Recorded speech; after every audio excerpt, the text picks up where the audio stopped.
Hello dear students, we have already started Unit 5, but since I decided to make video for rest of the topic, I thought it is always better to start from the scratch. But whichever topic I have already finished, I will not be explaining in detail, I will rather stick to the point. Let us begin with the explanation.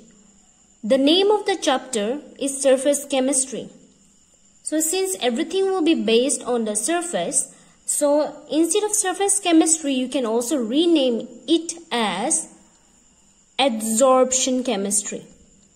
So here we first have to distinguish between what is absorption and adsorption.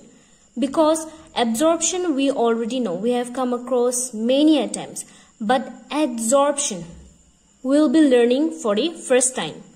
So here, what is absorption? Absorption, as it is written, it is basically passage of one substance into or through the bulk of another substance. So it is basically penetration. For example, sponge and water. When we take a sponge and put some water on it, what will happen? All the water is going to penetrate inside it. This penetration or going inside through the bulk of another substance is known as absorption. So here, instead of a sponge, I have taken a scrub pad which will work as a sponge. Just to show you the absorption phenomena. Suppose I pour water over it in this manner.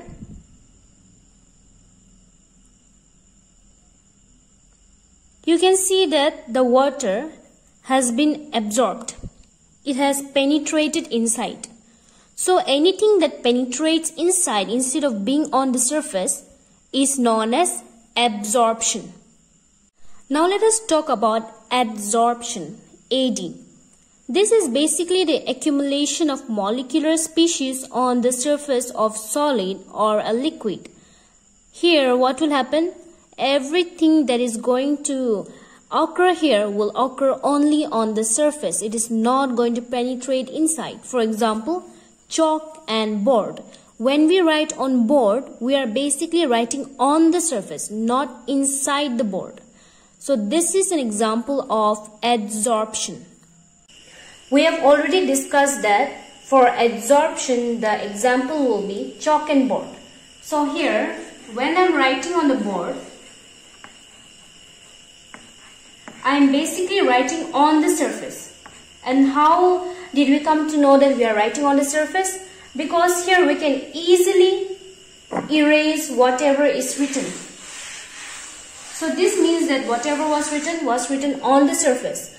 So this is an example of adsorption. Anything that happens on the surface instead of penetrating inside is an example of adsorption, AD.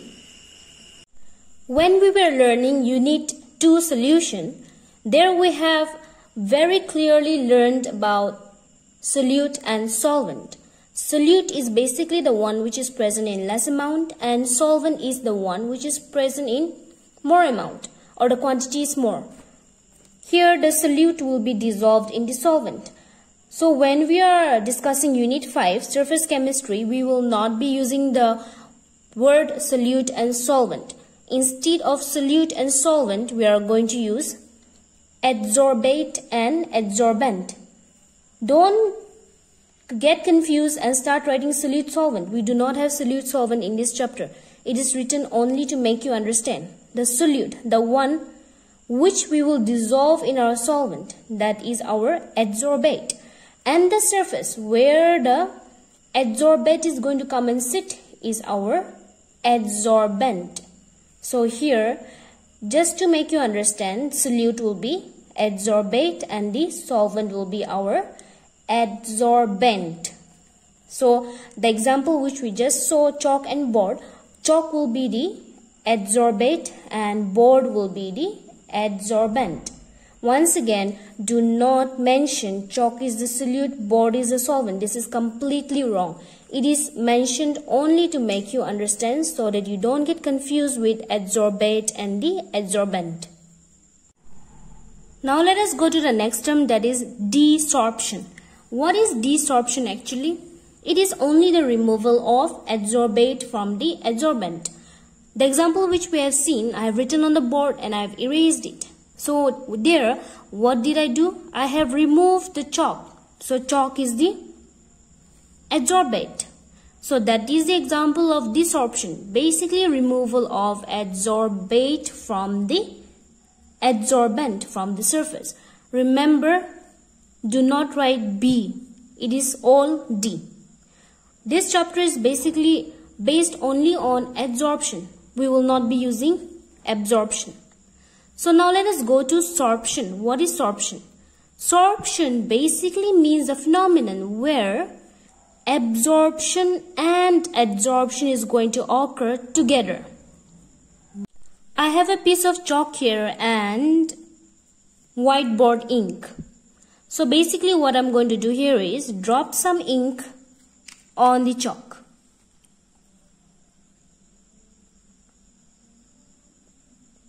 So here you can see that all the ink is getting absorbed, AB.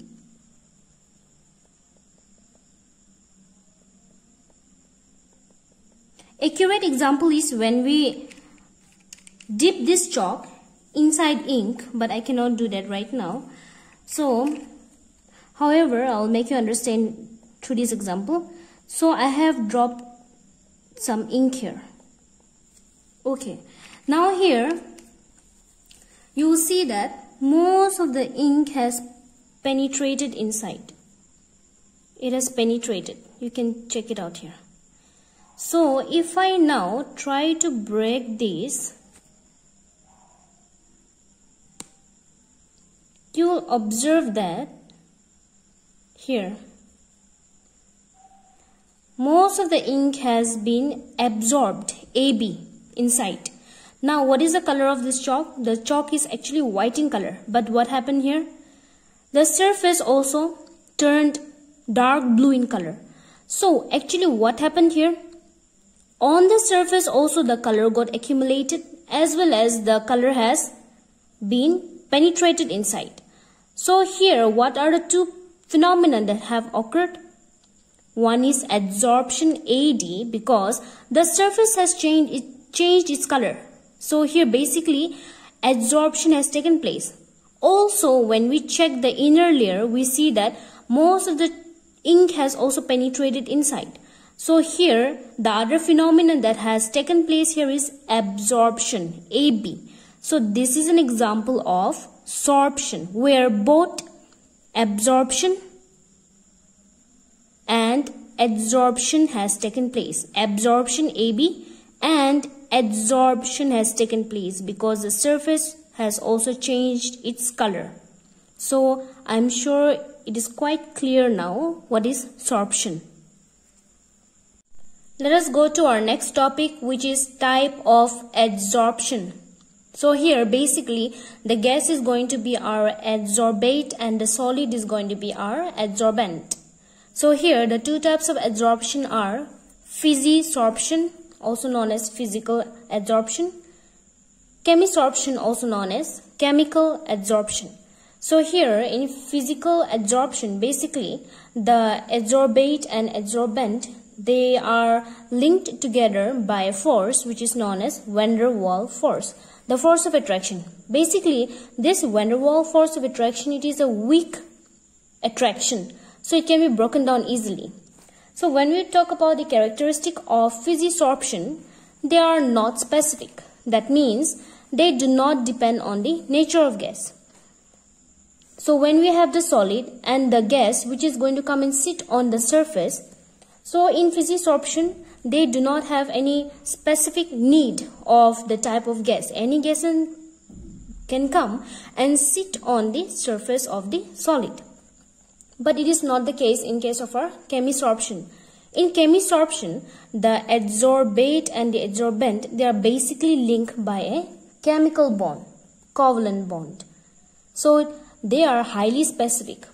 For them, the type of nature, what type of gas will come and sit on the adsorbent, or what type of gas will come and make a chemical bond with the adsorbent, matters a lot. physisorption, they are reversible. That means once the gas come and sit on the surface of the adsorbent, there are chances that the gas can also leave the adsorbent. That means it can be basically gas plus solid can give you your product.